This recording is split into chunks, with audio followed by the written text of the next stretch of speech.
Student, हम खुद student है, ग्रेजुएट है, अभी बीएड कर रहा हूँ। और काम वहाँ क्या कर रहा हूँ मैं? वहाँ क्या काम करते मैं काम कर कॉन्ट्रैक्शन लाइन में काम कर रहा हूँ। ऐसी हालत है हम स्टूडेंट का। अरे भावुक हो गया। क्या मम्मी की याद आती है? मम्मी की याद आती है? बहुत याद। महसपुर सालेपुर महसपुर चौक पे लाखों की आबादी में जो हमारे दोस्तों, मैं आपको बता दूं, सत्ता बदलने की बारी है।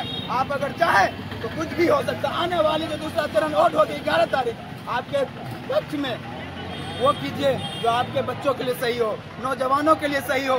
आपको हो सकता है 10,000 5,000 की लालच दिया जाए, लेकिन अभी क्यों दिया गया? आप ये बात कभी सोचे नहीं? इलेक्शन आता है तो हमारे वृद्धावस्था में 400 से 1100 रुपए।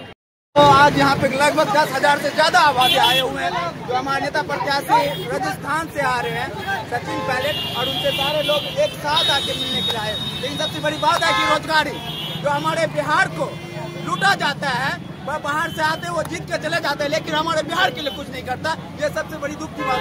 आपको मैं चाहूंगा कैमरा में आप दिखाएं कितने सारे यहाँ पे युवा है जो ये बेरोजगार है, और सरकार की जो अभी वर्तमान सरकार है, मैं उससे बस यही कहना चाहूंगा, अगर आप रोजगार लेकर आते शायद ये आपके स्वागत में खड़े होते, लेकिन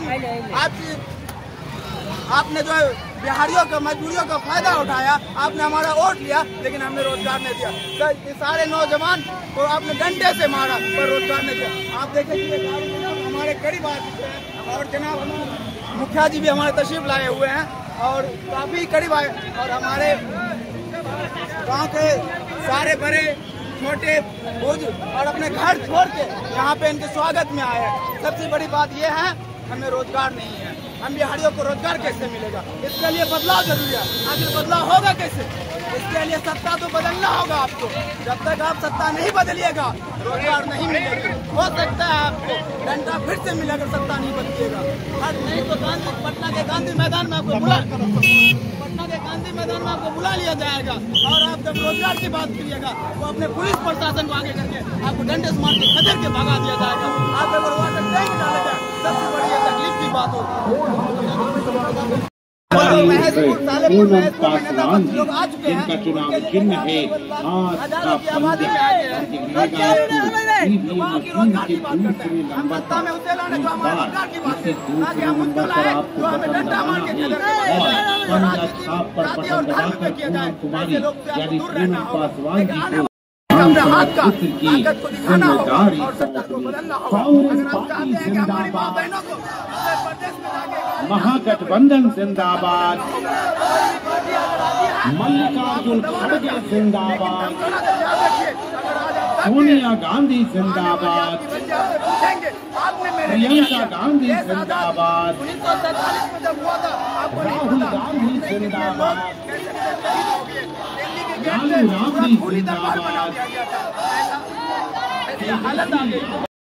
घना अंधेरा भारत में दर्शाया, इनकलाब को गांधी नेहरू ने दुहराया, भगत सिंह आजाद ने अपनी लहू की नदी बहा दी, जान लुटा के वीरों ने आजादी हमें दिला दी। रोको जुल्मों की आंधी को, नफरत की लहू मत बहने दो। वही जुल्म जो आज हमारे साथ वर्तमान सरकार पे रोको जुल्मों की आंधी को, नफरत की लहू मत बहने दो। कम से कम इस प्यार की धरती पर प्यार को जिंदा रहने दो। वो की गरीबी मारा मारे, चौराहे पर नारे, घर में घुसकर गोली मारी, पकड़ा किया ने अत्याचारी। गोली मारने के बाद आप देखेंगे हॉस्पिटल में, आज पटना के हॉस्पिटल में कैसे दिन दिहाड़े गोली चल अत्याचारी जो आज होते हैं। आप वो पानी के गुलामी का घना अंधेरा भारत में दर्शाया, इनकलाब को नारा गांधी नेहरू ने दुहराया, भगत सिंह आजाद ने अपनी लहू की नदी बहा दी, जान लुटा के वीरों ने आजादी हमें दिला दी। रोको जुल्मों की आंधी को, नफरत की लहू मत बहने दो। कम से कम इस प्यार की धरती पर प्यार को जिंदा रहने दो। भूख गरीबी मारा मारी, चौराहे पर लुट गई नारी, घर में घुसकर गोली मारी, पकड़ा गया न अत्याचारी। इंसान दुहों के अंदर समा गया है मान दरिंदा, बेच रहा बेटी की अजमत, जला दिया दुल्हन को जिंदा। चीख रही है भारत माता गांधी, आजाद देश की मैं गुलाम, आजादी हमें दिलाओ। लिपट गई है तुमसे आकर अपनी भारत माता, बचा लो इसकी लाज मेरे भारत के बाद विधाता, भारत के बाद विधाता।